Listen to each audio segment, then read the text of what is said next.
Good morning, everyone, and welcome to our Tuesday morning gathering brought to you by Harvard Pilgrim Healthcare. And this is a place where we invite experienced mindfulness teachers to speak with us about what meditation and mindfulness means to them and discuss as a community how we can incorporate these practices into our daily lives. I'm Suzanne Rowe, Palacino, and I am so happy to be here with Liz Maillett, mindfulness teacher and meditator. So good morning, Liz.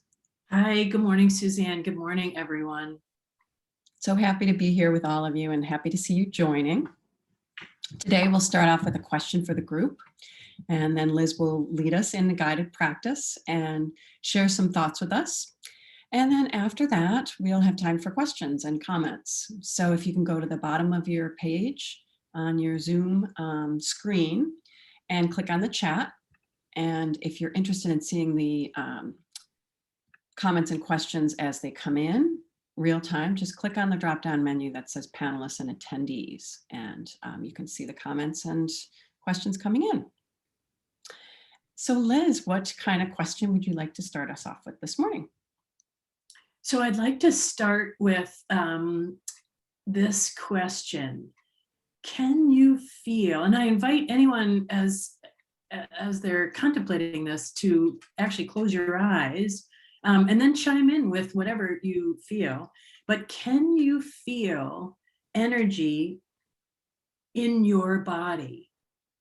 And if so, describe in the chat that sensation.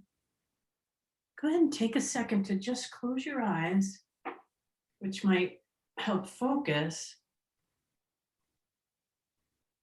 And as you breathe, see if you can notice the energy in your body and describe the sensation.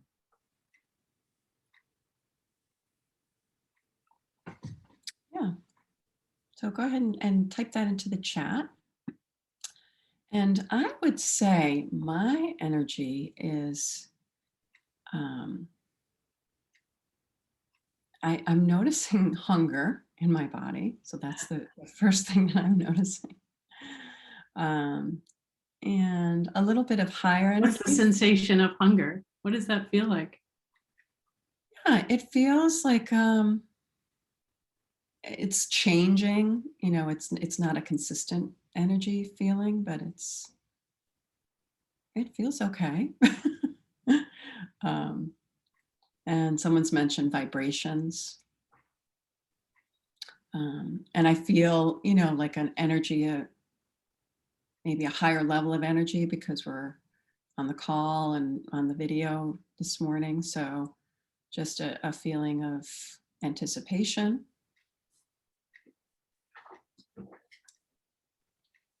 Slow pulsing, someone said, slight electrical flow. And how about you, Liz? Well, I wasn't noticing the hunger until you mentioned it yourself. And I had it's what we call a pang of hunger. As you said, I'm feeling hungry. And I experiencing that as a little bit of, it wouldn't be right to call it pain, but it feels like, in a metaphorical description, it feels like a hole in my stomach, you know, like an emptiness, almost a discomfort, which, you know, I think all of this, our brain is reinterpreting the physical sensations. And I guess I want to say too, I don't think it's easy unless something really, really hurts in the body. I don't think it's necessarily easy to notice, number one, just the feeling of our physical bodies. Others are chiming in, a sense of heightened awareness, a tingling sensations in the shoulders where there is some tension. These are really good, subtle things to notice about the physical body. The breath helps us with the noticing of the physical body too.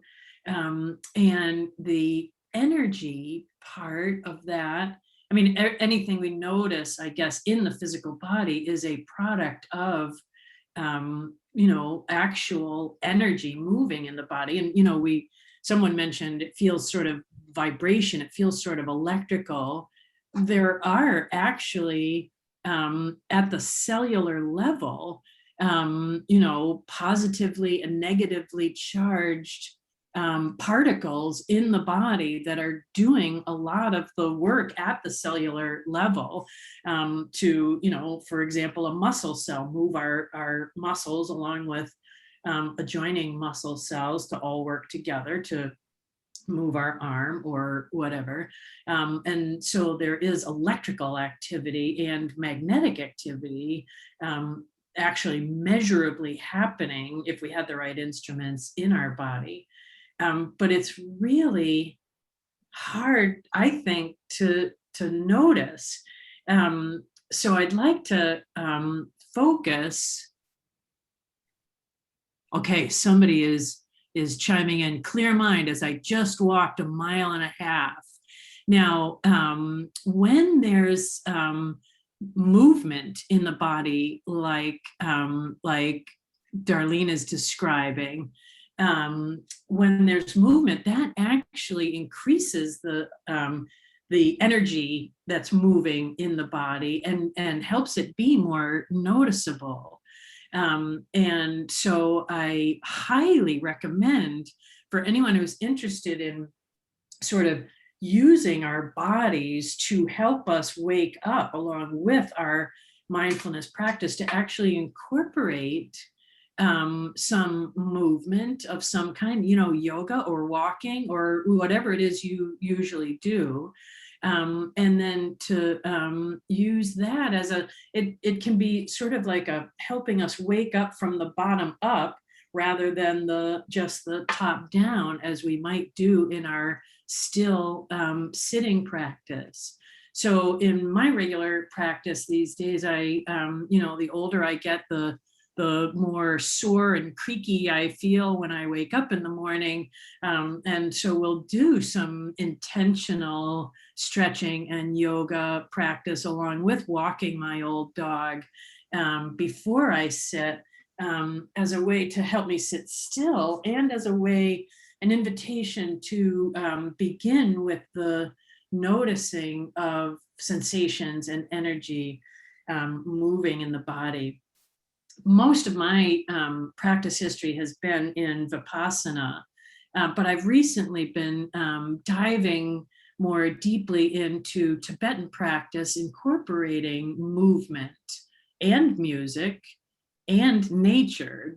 These 3 elements, movement, music, nature, actually help us tune in to the natural energy of the body. And in Tibetan practice, they'd say that there are actually 4. Yoga sometimes says 3, but Tibetan practitioners typically say 4 dimensions of the body. The first being the earth body, the physical body, the feeling that you feel when you are taking an in-breath and an out-breath.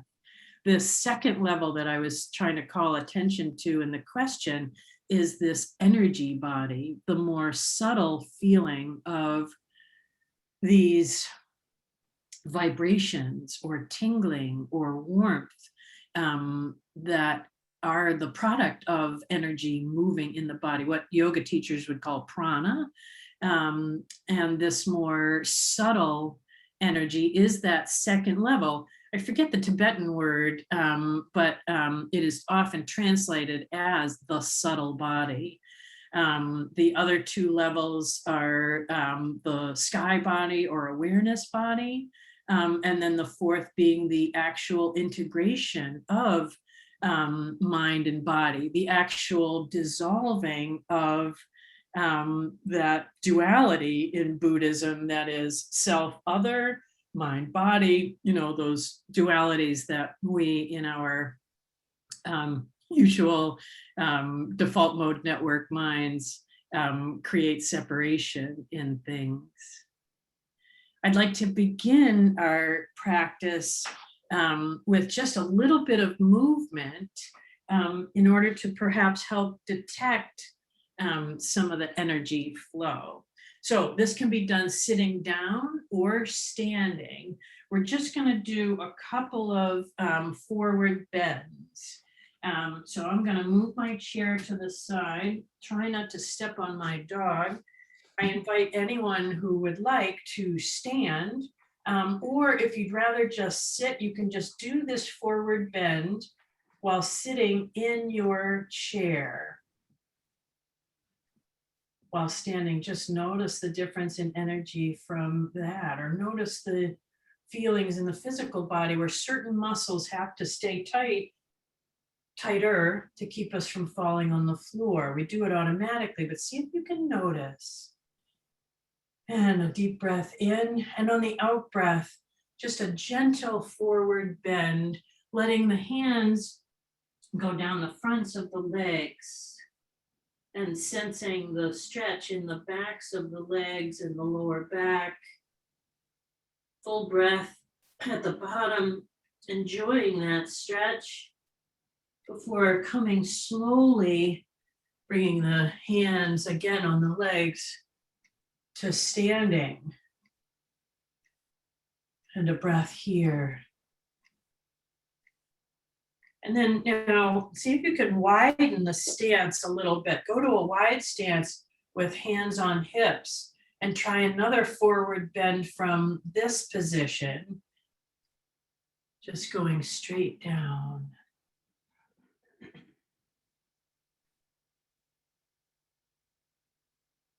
And then slowly back up with the hands on hips.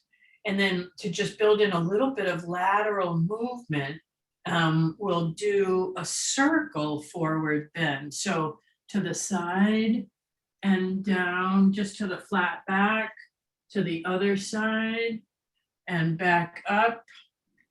Can actually do a little bit of a back bend if that's okay for your body. And then around again, just to a flat back. And around and back. And at your own pace, see if you can coordinate your breath with this. And then after a couple of times in one direction, going the other direction. And noticing the earth body, the physical body sensations from that. And then coming back to our chairs and going into seated meditation, allowing the eyes to close or just stay slightly open.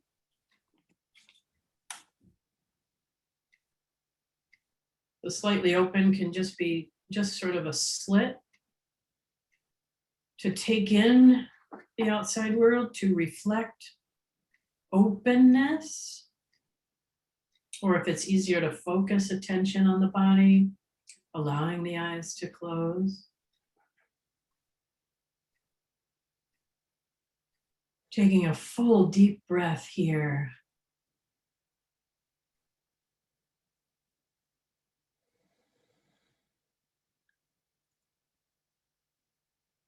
And keeping the attention in the sensations in the body.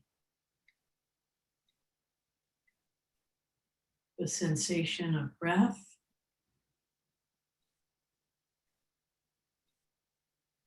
The sensation of energy moving in the body.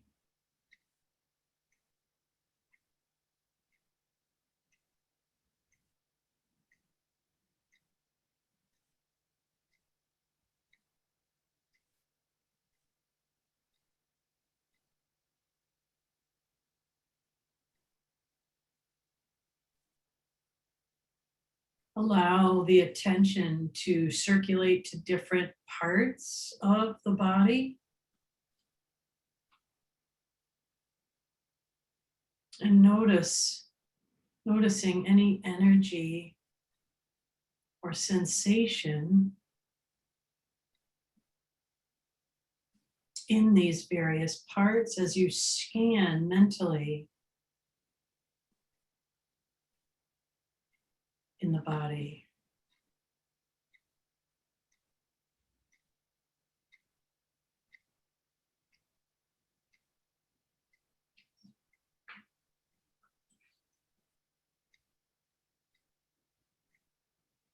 Feeling the weight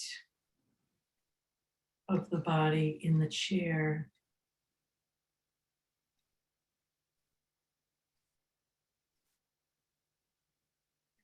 This can also be done standing, if you like, right now, in which case you'd be feeling the weight of your feet on the floor.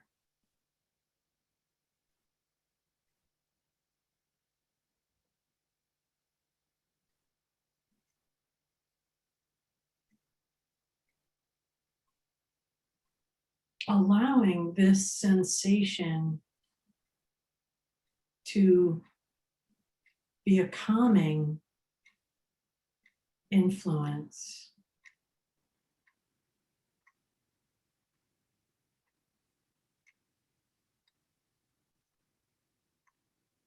Allowing the breath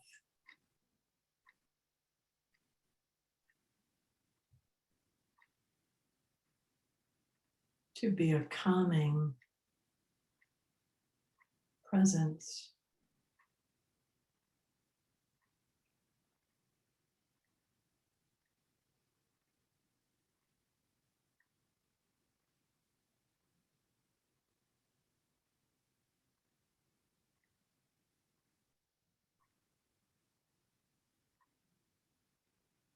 Noticing any areas of tightness or tension.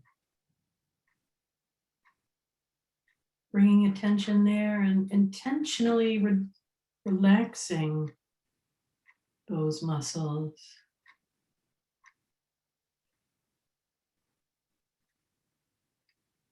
And breathing.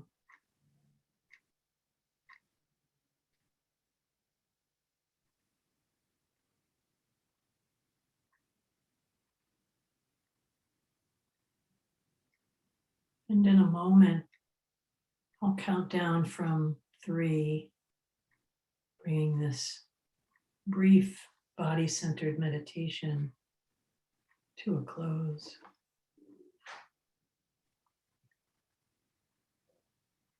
3, 2, 1. And allowing your eyes to open if they've been closed. Allowing your attention to come back to your computer screen.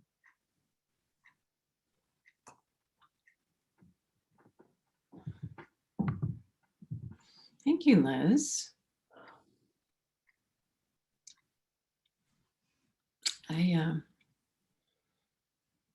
It's interesting because we try to be present during our time here. I was noticing I've got a lot of different things going on during the day today, and just a lot of that pulling away of my attention and coming back to the body is always, it's always something that works very well for me, just coming, because the body's always in the present moment. So that I was finding very helpful. Yeah. How about other folks in the group? How was that? How did that practice resonate with you? If you can share any comments that you had on the chat. How did that resonate with you? I feel like the body practices are some of the most basic things that we can come back to. Someone says calming. Yeah, the calming effect, I find, like, I find it usable actually in any everyday situation. I can be sitting in traffic and feel like, oh, I'm going to be late. Or I can feel like I'm in the line at Lowe's hardware store and my line is moving way slower than any of the other lines. And I feel myself feeling a little bit of impatience. And I can, if I can remember, I often can't, but if I can remember, just bringing attention to my breath and body, feeling the solidity of my feet on the floor and my breath, that can help take the edge off some of the impatience or irritation that might be bubbling up. Someone else is commenting, it's amazing how hard it is to stay truly focused on the breath, and what Liz said, saying even for a short time. I'm sorry, I don't know how to pronounce your name, but the last question you've asked, do you have tips on how to purposefully relax the areas of tension during the meditation? I was not sure what to do. That is such a great question. And my suggestion would be to move, to stretch, and to have that be your meditation. The other, so the movement during meditation, we don't usually, usually we think of sitting meditation and sitting still, but you can have you can have meditation be the movement. Notice, what areas do you want to relax? For a lot of us, we're at work or we're going to work and we already tighten the shoulders. So sit in a position and imagine the shoulders just dropping to their lowest point. Put ourselves in a comfortable position and let the shoulders just drop as if the shoulder blades are just dripping down our back. And for me, sometimes this helps too, to imagine breathing into that part I want to relax and breathing out the tension from that part. Now, of course, that's metaphorical. It's not actually happening, but the visualization in that way, or incorporating the breath in that way, can help me relax. The other thing that I've been doing to help me relax and focus on the energy in the body, which was the opening question, is to incorporate music, which is sort of unusual in meditation too. And, it wouldn't be Def Leppard, but it might be Shiva Ray has playlists on Spotify that are, sort of yoga based. Most yoga teachers have yoga playlists that are meant to sort of help us relax. And if people who are listening in have other suggestions for how to purposefully relax areas of tension in the body, feel free to chime in with those. The other thing I was thinking in terms of bringing attention to the energy in our bodies, in addition to movement, and music, because music sort of taps us into a different level of, our minds go to a different way of relating, is nature, to be in nature. The person who walked early this morning, there is energy in nature that we can sort of resonate with in our bodies by being outside.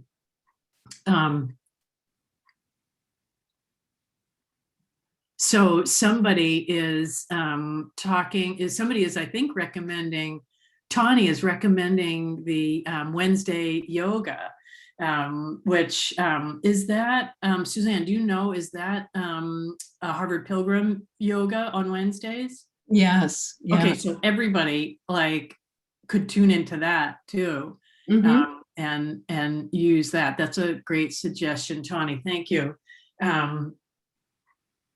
Yes. Other That questions or comments? if you go to Harvard Pilgrim /living well at home, there's a lot of those resources, yoga. I think there's Zumba classes. There's a lot of different options where anybody can join. So, yeah. This focus on the body is the Tibetan notion is that a focus on the body can actually contribute to our path to enlightenment. That the body, sort of unveiling what is present in the body that we just usually don't notice, is an integral step in awakening, and works with the work that we do with our minds in our mindfulness practice.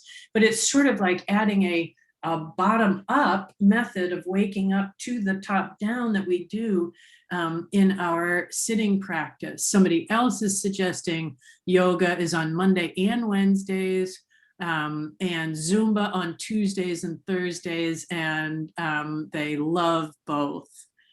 I guess most people are seeing the chat that attendees are chiming in with as well.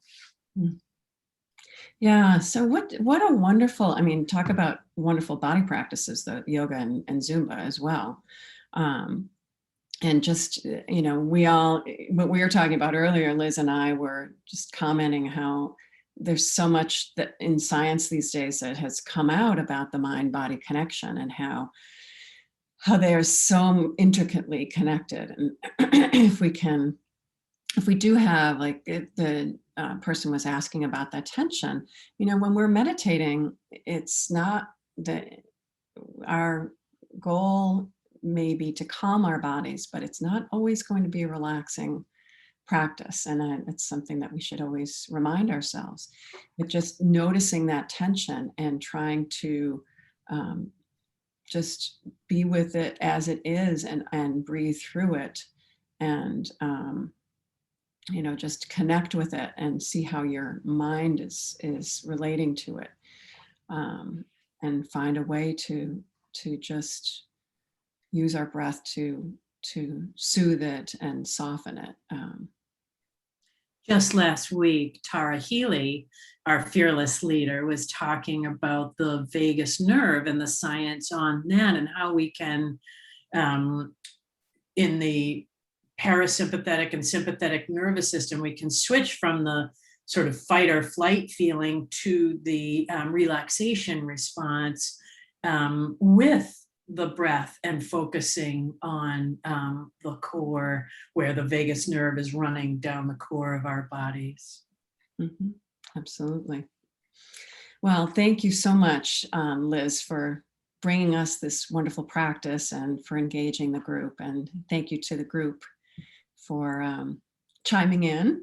And we're very grateful to you, Liz, for coming and for sharing your insights. Thanks, everyone. Yeah, we look forward Enjoy the rest of your day. Yeah, and we'll hopefully see you on Thursday. We'll be back here with Tara Healy. And again, we're here every Tuesday and Thursday at 8:30. So we're happy to have you with us, and we hope to see you soon. Have a good rest of your day.